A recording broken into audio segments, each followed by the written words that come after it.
للہ رب العالمین والصلاة والسلام علی سید الانبیاء والمرسلین اما بعد فاعوذ باللہ من الشیطان الرجیم بسم اللہ الرحمن الرحیم۔ الحمدللہ الہادی پروگرام میں نبی کریم صلی اللہ علیہ وسلم کے بارے میں اب ان آیات پر ہم کلام کر رہے ہیں جو آپ کے ادب اور احترام اور ان لوگوں کے بارے میں ہیں جنہوں نے کسی طریقے سے آپ کو اذیت پہنچائی، اور ان کے اذیت کے جواب میں اللہ تبارک و تعالیٰ نے اپنے حبیب کریم صلی اللہ علیہ وسلم کی دلجوئی فرمائی یا آپ کی عزت و ناموس کا دفاع فرمایا۔ تو سورۃ الاحزاب میں آیت نمبر 57 پہ ہمارا کلام چل رہا تھا کہ اللہ تعالیٰ نے ارشاد فرمایا کہ جو اللہ تعالیٰ اور اس کے رسول کو ایذا دیتے ہیں، تکلیف پہنچاتے ہیں، تو ان پر اللہ تبارک و تعالیٰ کی دنیا میں بھی لعنت ہے اور آخرت میں بھی لعنت ہے، اور ان کے لیے ذلیل کر دینے والا عذاب تیار کر رکھا ہے، یعنی اللہ نے تیار کر دیا ہے وہ عذاب۔ اس پر ہماری گفتگو ہو رہی تھی کہ وہ کفار تھے جن کے بارے میں آیت نازل ہوئی اور انہوں نے ہمارے نبی کریم صلی اللہ علیہ وسلم کو تنگ کیا، تکلیف پہنچائی اور لعنت کے مستحق ہوئے۔ آج کل کے دور میں ہم مسلمانوں کو بھی غور کرنا چاہیے کہ ہم بھی نادانستہ طور پہ بسا اوقات یہ ہو سکتا ہے کہ نبی کریم صلی اللہ علیہ وسلم کے لیے باعث تکلیف بن جائیں۔ اب اگرچہ یہ میں نہیں کہہ رہا ہوں کہ جو مسلمان کسی جہت سے اس کا قصد و ارادہ نہیں ہے اور وہ نبی کریم صلی اللہ علیہ وسلم کے لیے باعث اذیت بن گیا تو اس آیت کے تحت آ جائے گا کہ اس پر بھی لعنت ہوگی، اس کے لیے بھی عذاب تیار ہوگا، میں یہ عرض نہیں کر رہا ہوں۔ لیکن سوچنا ضرور چاہیے کہ جب ایک نبی کریم صلی اللہ علیہ وسلم کو قصداً ایذا دینے والے کے بارے میں اس طرح کی وعید بیان ہوئی ہے تو ہم اگرچہ قصد و ارادے اور نیت کے ساتھ تکلیف نہیں پہنچا رہے لیکن باعث تکلیف تو بن رہے ہیں۔ اگر بن رہے ہیں تو اتنا تو ضرور ہے نا کہ اللہ تعالیٰ اپنے حبیب کریم صلی اللہ علیہ وسلم کے رنج کو اور ان کی تکلیف کو پسند نہیں فرماتا، اور جو اس کا سبب بن رہا ہو بہرحال وہ اللہ کا محبوب تو نہیں ہے نا کہ اللہ تعالیٰ اس کو اپنا محبوب بنا لے گا ان اعمال کے بعد بھی۔ تو اس لیے ذرا تھوڑا سا سوچ بچار کرنا چاہیے۔ تو یہ کوئی نہ سمجھے کہ ہم یہ کہہ رہے ہیں کہ جو مسلمان بغیر قصد و ارادے کے کوئی ایسا عمل اختیار کرے جس سے نبی کریم صلی اللہ علیہ وسلم کو اذیت پہنچے گی تو اس پر لعنت بھی ہوگی، اس کے لیے ذلیل کر دینے والا عذاب ہے، یہ تو کفار کے ساتھ خاص ہے، مسلمان کے لیے یہ چیز نہیں ہوگی۔ لیکن مسلمان کو، جیسے میں نے بار بار عرض کر رہا ہوں تاکہ کوئی غلط فہمی ذہن میں پیدا نہ ہو، کہ مسلمان کو یہ ضرور سوچنا چاہیے کہ بہرحال اگر میں اس وعید کا مستحق نہ بھی ہوا اپنے کسی عمل سے، لیکن اتنا ضرور ہے کہ اگر میرا وہ عمل نبی کریم صلی اللہ علیہ وسلم کے لیے باعث اذیت، باعث رنج و ملال ہوا تو آخرت میں میری گرفت بھی ہو سکتی ہے اور اللہ تعالیٰ مجھ سے ناراض بھی ہو سکتا ہے۔ اس میں نے پچھلے پروگرام میں کلام کر رہا تھا کہ جو آل رسول ہیں، سید زادیاں ہیں، سید زادے ہیں، یہ ہمارے سر کے تاج ہیں، یہ نبی کریم صلی اللہ علیہ وسلم کے چمن کے مہکتے ہوئے پھول ہیں، ہمیں ان کا ادب کرنا چاہیے، ان کا احترام کرنا چاہیے۔ کوئی ایسی صورتحال پیدا نہ ہو کہ ہم ان کے ساتھ کوئی ناروا سلوک کریں۔ اگر بالفرض کوئی ضروری ہو بھی جائے تو بالکل یوں قصد و ارادہ کریں جیسے شہزادے کے کپڑوں پر کوئی مٹی وغیرہ لگ گئی ہے اور میں اس کو جھاڑ رہا ہوں، سعادت سمجھ کے جھاڑ رہا ہوں، یوں قصد و ارادہ کریں۔ جیسے خدا نخواستہ کوئی ایسا ہو بچہ کہ جو غلط صحبت کی وجہ سے کوئی چوری کرتے ہوئے پکڑا گیا، مثال کے طور پہ کوئی اور غلط حرکت میں پکڑا گیا، تو یقینی سی بات ہے کہ اب قانون تو اپنے تقاضے پورے کرے گا، یہ تو ہو نہیں سکتا کہ یہ پتہ چل جائے جی یہ سید زادے ہیں تو ٹھیک ہے تم نے چوری بھی کی چھوڑ دے۔ تو اس سے چونکہ ایک معاشرے میں بگاڑ پیدا ہونے کا اندیشہ ہے تو یہ ایک مجبوری کی کیفیت اور صورت سی بن جاتی ہے اس وقت بہرحال پھر، لیکن یہ ضرور ہونا چاہیے کہ اس سید زادے کا اس جہت سے تھوڑا سا ادب اور احترام ضرور ہونا چاہیے کہ اس کے ساتھ ایسا سلوک نہ کریں کہ اس کو معاذ اللہ ان لفظوں سے عار پہنچائیں کہ سیدوں کے ایسا کرتا ہے، نبی کی آلوں کے ایسا کرتا ہے، یہ باعث رنج و اذیت ہے، اس سے بہت سرکار کو اذیت اور تکلیف پہنچے گی۔ اس چیز کو درمیان میں ذکر نہ کریں، بس یہ سوچیں بچہ ہے، غلطی ہوئی ہے اور یہ غلطی کا تدارک صرف اس لیے کیا جا رہا ہے تاکہ یہ خدا نخواستہ نبی کریم صلی اللہ علیہ وسلم اگر یہ ایسے کام کرے گا تو آپ کو مزید رنج و ملال ہوگا، تو سرکار کی قلب کی خوشی کے لیے، اللہ تعالیٰ کی رضا کے لیے اور اس بچے کو، اس سید زادے کو اس برے اعمال کی، برے افعال کی گندگی سے محفوظ رکھنے کے لیے ہم سعادت سمجھ کے ایسا کر رہے ہیں۔ یہ اس طرح کے اچھے قصد و ارادے کریں، بہت اچھی بات ہے۔ تو میں نے سمجھایا تھا کہ اگر ایک استاد ہے، اس کا شاگرد سید ہے، تھوڑی سی احتیاط کے ساتھ سختی کی جائے۔ اللہ تعالیٰ مجھے بھی معاف فرمائے، میں ایک استاد ہوں اور میرے شاگردوں میں بچیاں بھی ہیں، بچے بھی ہیں، سید زادے، میں کوشش کرتا ہوں کہ ادب و احترام کروں اور ان کو کچھ نہ کہوں، لیکن بعض اوقات استاد کی حیثیت سے تھوڑا بہت میں سختی کر دیتا ہوں، لیکن دل میں میرے خوف ہوتا ہے کہ اللہ نہ کرے نبی کریم صلی اللہ علیہ وسلم کے لیے کوئی میرا یہ فعل، میرا کوئی جملہ باعث شرم و عار نہ بن جائے، میرے لیے باعث شرم و عار نہ بن جائے۔ لیکن میری ایک خواہش یہ ہوتی ہے کہ خصوصاً جو نبی کریم صلی اللہ علیہ وسلم کے چمن کے یہ پھول ہیں، یہ واقعی سردار ہیں، سید بمانے سردار ہے، یہ سردار انہیں سردار بننا چاہیے، تو ان میں پھر وہ اوصاف بھی ہونے چاہیے کہ جو واقعی ایک سردار والے اوصاف ہیں۔ اس طرح اچھی نیتیں کر کے ہم تھوڑا سا کبھی کبھار تھوڑا سختی بھی کر دیتے ہیں، سستی ہو رہی ہے تو اس پہ بھی اللہ کی بارگاہ میں استغفار ہم کرتے ہیں۔ تو ایسے اساتذہ کہ ایسے ٹیچرز، خصوصاً دینی حوالے سے میں عرض کر رہا ہوں کہ جو سید زادے کو جاننے کے باوجود پھر ڈنڈوں سے اس کو ماریں اور اس کو الٹے سیدھے القابات سے نوازیں، الٹا سیدھا اس کا نام رکھ دیں، یہ بہت غلط ہے۔ اسی طرح جن کے دوست سید ہیں انہیں بھی تھوڑا سا خیال کرنا چاہیے، اس دوست کو مارنا، پیٹنا یا اس کو محفل کا مرکز بنا کے اس کا مذاق اڑانا، یہ سرکار کے لیے رنج و الم کا باعث بن سکتا ہے۔ اور اسی طرح میں نے جیسے بتایا کہ کسی کی زوجہ سید زادی ہیں تو احتیاط کریں۔ ایسی بعض اوقات یوں ہوتا ہے کہ مرد سید ہوتا ہے، شوہر سید ہوتا ہے، زوجہ غیر سید ہوتی ہیں، تو بیوی کو تو ویسی شوہر کا ادب و احترام کرنے کا حکم دیا گیا ہے، چاہے وہ سید ہو یا غیر سید، لیکن جب وہ سید بھی ہو تو پھر تو بیوی کو اور زیادہ ادب و احترام کرنا ہے۔ تو اب ایسی بہت سی بہنیں ہیں جو بات بات میں جلال میں آ جانا، غصے میں آ جانا، شوہر کے سینے پہ چڑھ جانا اور دو بدو جنگ کرنا باقاعدہ، اور گالیاں بک دینا، برے برے الفاظ ذکر کر دینا، تو یہ سوچ لیجئے، ایسی بہنیں سوچیں اگر کوئی ہماری سن رہی ہیں، کاش اگر خدا نہ خواستہ ان میں یہ چیز ہو تو کاش اس بات پر ہے کہ کاش وہ توبہ کر لیں اللہ کی بارگاہ میں، اور ویسے بھی شوہر کو اپنی زبان سے اذیت نہیں دینی چاہیے، چاہے جائے کہ وہ سید زادے ہوں تو پھر اس جہت سے مزید آپ کو خیال کرنا چاہیے اور ان سے آپ معافی مانگیں، اللہ کی بارگاہ میں توبہ کریں، ان کو راضی کریں۔ تو ایک تو یہ جہت ہے سرکار کے رنج و الم کی ہو سکتی ہے۔ دوسرا ایک اور چیز سبب بن سکتی ہے اور وہ ہے اطاعت رسول کا فقدان۔ یاد رکھیں کہ قرآن پاک میں جا بجا اللہ تبارک و تعالی نے اپنے حبیب کریم صلی اللہ علیہ وسلم کی اطاعت کا حکم دیا ہے۔ اب اگر کوئی جان بوجھ کر گناہ کرتا ہے، جان بوجھ کے نبی کریم صلی اللہ علیہ وسلم کا حکم نہیں مانتا ہے، جبکہ اس کو بتایا جائے، بتایا بھی جا رہا ہو بھئی دیکھیں یہ واجب ہے، یہ فرض ہے، یہ آپ نہ کریں، یہ گناہ ہے، یہ حرام ہے، یہ مکروہ تحریمی ہے، لیکن وہ کوئی پرواہ نہیں کرتا ہے اور گناہوں میں لگا رہتا ہے، تو یہ چیز بھی نبی کریم صلی اللہ علیہ وسلم کے لیے باعث رنج بن سکتی ہے۔ ایسے ہی آپ کے مدینہ منورہ میں جا کے مدینہ منورہ کی چیزوں کو برا بھلا کہنا، یعنی کیا بڑی گرمی ہے، یہ تو مدینہ کا موسم مجھے بالکل پسند نہیں آیا، معاذ اللہ ثم معاذ اللہ، اس طرح نہیں کہنا چاہیے۔ یہ میں نے ایک جگہ واقعہ پڑھا تھا، واللہ تعالی عالم کہ یہ درست تھا یا نہیں، بہرحال کہیں پڑھا تھا تو میں آپ کی خدمت میں عرض کر رہا ہوں کہ ایک شخص تھا، وہ مدینہ منورہ گیا اور وہ تھا نیک آدمی، تو اس نے مدینے کی دہی کو اتنا کہہ دیا تھا کہ یہ تو کھٹی ہے،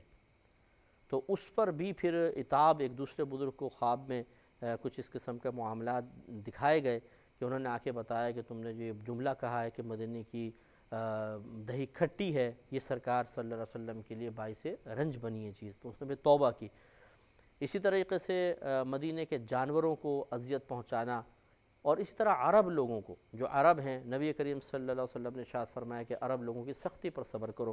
تو اس لیے عرب چونکہ نبی کریم صلی اللہ علیہ وسلم سے خاص تعلق رکھتے ہیں، ان کا بھی ادب احترام ہونا چاہیے، اس کے منافی عمل کریں گے، ان کے خلاف عمل کریں گے، ان کے سخت، بعض اوقات عرب سخت مزاج سے ہوتے ہیں، تھوڑا سا اکھڑ مزاج ہوتے ہیں، یہ ان کی طبیعت میں اللہ نے رکھا ہے، موسم کا اور ماحول کا لحاظ ہوتا ہے، خاندان کے رسم و رواج بھی اثر انداز ہوتے ہیں اور عادات و اطوار بھی اثر انداز ہوتی ہیں، تو بہرحال دل میں میل نہیں لانا چاہیے۔ کوئی اگر عربی آپ کو ڈانٹ بھی دے، سختی بھی کر دے، ایک لمحے کے لیے چپ ہو کر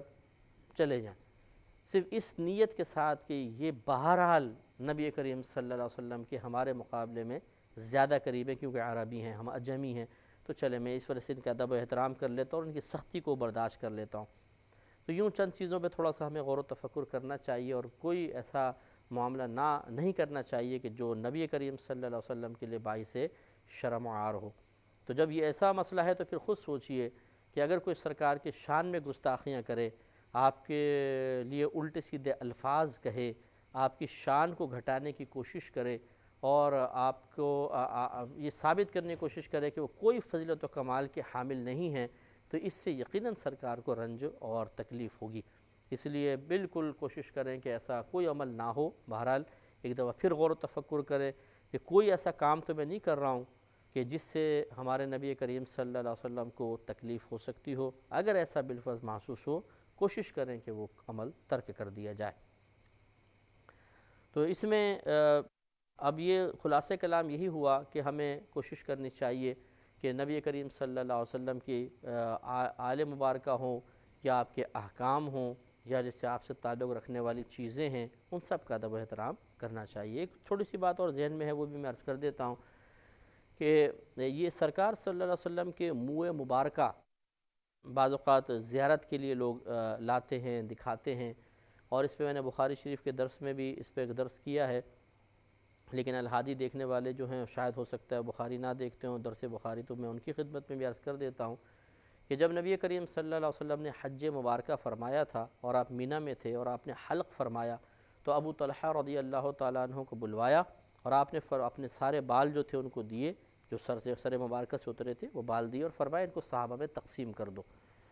تو یہ نہیں فرمایا کہ ان کو باہر لے جاؤ جلا دو، ان کو باہر لے جاؤ زمین میں دفنا دو، ان کو باہر لے جاؤ پانی میں بہا دو، نہیں، بلکہ فرمایا ان کو صحابہ میں تقسیم کر دو۔ تو شارحین نے لکھا ہے کہ یہ تقسیم کروانے سے مقصود یہ تھا تاکہ صحابہ کرام تک یہ بال پہنچیں اور وہ ان بالوں کی برکات سے فیضیاب ہوں، کیونکہ حضرت خالد بن ولید رضی اللہ تعالی عنہ جیسے فرماتے ہیں کہ ان کی ایک ٹوپی تھی جس میں انہوں نے نبی کریم صلی اللہ علیہ وسلم کے کچھ منہ مبارکہ سیے ہوئے تھے، یعنی اندر تھے اس کے استر میں کپڑے میں، اور آپ فرماتے ہیں جب وہ ٹوپی میرے سر پر ہوتی تھی میں جنگ کرتا تھا تو اللہ تعالیٰ مجھے فتح عطا فرماتا تھا۔ تو ایک دفعہ بڑا مسلمان پسپائی کا شکار تھے، اور جب میں نے تھوڑا سا غور و تفکر کیا تو مجھے ذہن میں آیا کہ آج میں وہ ٹوپی پہن کر نہیں آیا ہوں۔ تو آپ دوران جنگ ہی وہاں سے نکلے اور وہ ٹوپی لے کر واپس آئے، اور پھر آپ نے جنگ فرمائی اور اللہ تعالیٰ نے فتح عطا فرما دی۔ تو منہ مبارکہ کی بڑی برکات ہیں، وہ صحابہ نے حاصل کی ہیں، اور تقسیم فرمانے کا مقصود یہ تھا کہ یہ بھی برکت حاصل کریں، اور پھر یہ صحابہ پوری دنیا میں جائیں گے تبلیغ دین کی غرض سے، تجارت کی غرض سے، اور یہ بال پھر دوسروں کو دیں گے، اس طرح پوری دنیا میں بال پھیل جائیں گے، اور لوگ اگر نبی کریم صلی اللہ علیہ وسلم کو نہیں دیکھ سکے براہ راست تو چلے ان کے منہ مبارکہ کو ہی دیکھ لیں گے۔ آپ کی ذات سے براہ راست اکتساب فیض سامنے دیکھ کر حاصل نہیں ہوا تو چلے بالوں کو دیکھ کر ہی ٹھنڈک حاصل کر لیں گے، اور اس طرح واقع ہوا بھی، یہ صحابہ کرام گئے اور پوری دنیا میں وہ بال پہنچ گئے۔ اور پھر یہ مسلمان ہر دور میں منہ مبارکہ کی تعظیم کرتے رہے ہیں، ان کو دیکھتے رہے ہیں، اور یہ ہم نے دیکھا ہے کہ جو سرکار صلی اللہ علیہ وسلم کے واقعی منہ مبارکہ ہوتے ہیں ان میں نشو و نما ہوتی ہے۔ یہ ہم نے اپنی آنکھوں سے، میں نے اپنی آنکھوں سے دیکھا ہے، مجھے بعض لوگوں نے تو ایسا دکھایا ہے کہ ایک چھوٹا سا بال تھا اور گچھا، میں نے خود اپنی آنکھوں سے، میں انڈیا گیا تھا تو وہاں پر مجھے کسی نے دکھایا پورا بالوں کا گچھا تھا، یعنی اتنی شاخیں، اتنے سارے بال نکل آئے تھے، اور اس سے ایک نبی کریم صلی اللہ علیہ وسلم کی حیات کی طرف بھی اشارہ ہے کہ بال جب جسم سے جدا ہو جاتا ہے تو نشو و نما ختم ہو جاتی ہے، لیکن یہ نبی کریم صلی اللہ علیہ وسلم کے منہ مبارکہ کی شان ہے کہ بدن سے جدا ہو کر اور بظاہر جو حصول توانائی کے ذرائع ہیں ان ذرائع سے منقطع ہو کر، ان سے دور ہونے کے باوجود بھی بال نشو و نما پاتا رہتا ہے۔ تو ایسا بھی ہم نے دیکھا ہے کہ بہت سے لوگوں کے پاس ایک بال تھے، اسے 3 ہو گئے، 4 ہو گئے، 5 ہو گئے، شاخیں نکل آئیں، اور انہوں نے ان کو دوسروں کو بھی دے دیا، تیسرے کو دے دیا، اس طرح یہ بال مختلف جگہ پہنچتے چلے گئے۔ اب یہ اذیت والا معاملہ اس میں یہ ہے کہ بعض لوگ مطلب اگر مسلمان کوئی حسن ظن قائم کر کے کسی مقام پر ادب سے نبی کریم صلی اللہ علیہ وسلم کے منہ مبارکہ دیکھ بھی رہے ہیں، چلیں آپ کا دل نہیں چاہ رہا نہ دیکھنے کو، آپ اس پہ ثبوت مانگ رہے ہیں کہ جی بتائیے کہ یہ واقعی نبی کریم صلی اللہ علیہ وسلم کے منہ مبارکہ ہے، کیا ثبوت ہے؟ تو ثبوت ہر چیز کا نہیں ہوتا میرے بھائی۔ ثبوت اگر آپ نے لینا ہی ہے تو پھر اپنے والد صاحب کا بھی آپ ثبوت مانگیں، اپنی والدہ سے کہ کیا ثبوت ہے کہ یہ میرے والد ہیں۔ اب یہ لازم سی بات ہے، والدہ اگر آپ ثبوت مانگیں گے تھپڑ ماریں گے منہ پہ کہ تمہیں شرم نہیں آتی، مجھ سے ثبوت مانگ رہے ہو، بھائی سب کہہ رہے ہیں تمہارے والد صاحب، میں کہہ رہی ہوں بس یہ ثبوت ہے۔ تو اس طرح بعض چیزوں کے ثبوت صرف قول سے ہی ہوتے ہیں، تو اگر نبی سرکار صلی اللہ علیہ وسلم کے منہ مبارکہ کے بارے میں اتنے مسلمان کہہ رہے ہیں کہ منہ مبارکہ ہے تو مان لینے میں کیا حرج ہے؟ اور میں نے ایک سوچ دینے کی کوشش کی ہے درس بخاری میں کہ بالفرض دو پہلو لے لیں، یہ واقعی منہ مبارکہ ہے یا نہیں ہے؟ اگر ہے تو میرے خیال میں پھر تو اکتساب فیض کرنے میں کوئی حرج ہی نہیں ہے، اور اس وقت اس سے بیزاریت کا اظہار کرنا اس شخص کے لیے گرفت کا سبب بن سکتا ہے۔ اور بالفرض یہ منہ مبارکہ نہیں ہے، تو منہ مبارکہ اگر نہیں ہے، جس طرح ہے اس پر کوئی ثبوت نہیں ہے، نہیں ہے پہ کوئی ثبوت ہے۔ اگر کوئی شخص کہتا ہے یہ نہیں ہے تو بولے لاؤ ثبوت کہ سرکار کا نہیں ہے، تو جب وہ ہے پہ ثبوت نہیں تو نہیں ہے پہ بھی نہیں ہے۔ اب بالفرض ہم فرض کر لیتے ہیں کہ لوگ تو کہہ رہے ہیں یہ ہے لیکن نہیں ہے، تو اب کیا کریں کہ بے ادبی کریں یا پھر اس کا اگر ادب کریں حسن ظن رکھتے ہوئے، یہ بہتر ہے؟ تو میرے خیال میں اگر منہ مبارکہ نہ بھی ہو پھر بھی اگر ہم ادب و احترام کریں گے تو اللہ کی رحمت سے امید ہے کہ اللہ تعالیٰ کو ہماری ادا پسند آئے گی، کہ چلو اگر ان کو پتہ نہیں ہے کہ حقیقتاً میرے حبیب کا بال نہیں ہے لیکن میرے نبی کی محبت میں تو اس سے عقیدت رکھ رہے ہیں، اظہار محبت کر رہے ہیں، اور یہ چیز بہت اچھی ہے۔ لہٰذا ہر چیز کا ثبوت نہیں ہوتا ہے کہ پہلے آپ ثبوت لیں گے اس کے بعد ہی کچھ آپ کریں گے، ورنہ تو بھی سینکڑوں چیزیں آپ تھوڑا سا غور کر لیجئے گا، ہزاروں چیزیں آپ اقرار کر رہے ہیں کہ ہیں اور اس کا ثبوت آپ کے پاس نہیں ہوتا، تو پھر اس میں حسن ظن قائم کر لیا جائے۔ اگر بالفرض یہ ایسا ہی ہو کہ صحابہ کرام سے ہوتا ہوا یہاں پہنچ گیا اور آپ نے اس کو بدتمیزی کر دی اور برا بھلا کہا، تو ایک تو اللہ تعالیٰ کی ناراضگی ہو سکتی ہے کہ آپ نبی کے بال کو برا بھلا کہہ رہے ہیں، اور ایک خود نبی کریم صلی اللہ علیہ وسلم کے لیے بھی یہ چیز باعث اذیت ہو سکتی ہے کہ بعطائے الہی آپ تک خبر پہنچے، تو پھر آپ کے لیے آپ کو رنج ہوگا۔ جیسے آپ کا اگر سر سے بال اترے کو بولے یہ گندہ سے بال کس کے ہیں، تو اتنے بول دیں گندے سے بال کس کے ہیں، واقعی گندے بھی ہوں تب بھی ہمیں برا فیل ہو گیا میرے بالوں کو دیکھو ایسا کر رہا ہے، اور اگر کوئی ٹھوکر مار دے ہمارے بالوں کو اور اٹھا کے باہر پھینک دے، تو ہم نے ڈال نہیں تھے کہیں دائیں بائیں لیکن برا محسوس ہو گیا، ایسے انداز سے تو نہ پھینکو میرے بال۔ تو اور پھر سرکار صلی اللہ علیہ وسلم کے منہ مبارکہ کے بارے میں اس طرح کا کلام کرنا یہ بالکل غیر مناسب ہے۔ لہٰذا ہمارے بھائی اور بہنوں سے گزارش ہے کہ اگر واقعی آپ کے پاس منہ مبارکہ ہیں، ایک تو ہیں بعض جھوٹے بھی ہوتے ہیں، اس کا انکار نہیں ہے کہ بعض جانتے ہیں کہ یہ نہیں ہے، مثلا چلو کسی کے بھی بال توڑ کے اور کاٹ کے اس کو لگا لیا اور عطر وغیرہ چھڑک دیا، اب یہ تو یہ شخص جانتا ہے نا کہ میں نے کس کا بال لیا ہے، سرکار کا تو نہیں ہے، لیکن وہ اس لیے لگا رہا ہے تاکہ لوگ آئیں گے ذرا میری واہ واہ ہو جائے گی، کچھ تعریفیں کریں گے، کچھ نذرانے بھی دے کے چلے جائیں گے۔ یہ سخت گناہ کبیرہ ہے کہ نبی کریم کے طرف منسوب کرنا، لوگوں کو دھوکہ دینا، جھوٹ بولنا سب گناہ کبیرہ ہے، تو اس کو پھر شرم و حیا کرنی چاہیے۔ لیکن اگر واقعی کسی کو کسی ذریعے سے ملا اور وہ منہ مبارکہ کی حیثیت سے ہی ملا ہے تو اب اس کا بڑا ادب کریں، احترام کریں، اسے آپ ایک اچھے سے کیس میں رکھیں، اس پہ عطر وغیرہ چھڑکیں اور اسے اونچی جگہ پر رکھیں، یا آپ ادب کر رہے ہیں اللہ تعالیٰ کے حبیب کے سے تعلق رکھنے والی ایک چیز کا اور اللہ کے لیے کر رہے ہیں تو اللہ تعالیٰ اس کا صلہ عطا فرمائے گا۔ جیسے ہم کعبۃ اللہ کا ادب کرتے ہیں، ماں باپ کا ادب کرتے ہیں، مدینہ منورہ کا ادب کرتے ہیں، یہ چیزیں، ان چیزوں کے ادب کرنے سے کوئی معاذ اللہ ثم معاذ اللہ ہماری توحید پہ فرق نہیں پڑتا۔ ایسا نہیں ہے کہ اگر ہم نبی کی تعظیم کریں گے تو تعظیم باری تعالیٰ میں کوئی فرق پڑے گا، اگر ایسا ہوتا تو استاد کی تعظیم بھی نہ کریں، ماں باپ کی تعظیم بھی نہ کریں، قرآن کی تعظیم بھی نہ کریں، کہ یہ تعظیم پھر تعظیم الہی کے راہ میں رکاوٹ کیوں نہیں بنے؟ اس سے توجہ کرنی چاہیے۔ اللہ تعالیٰ سے دعا ہے کہ جو کچھ ہم نے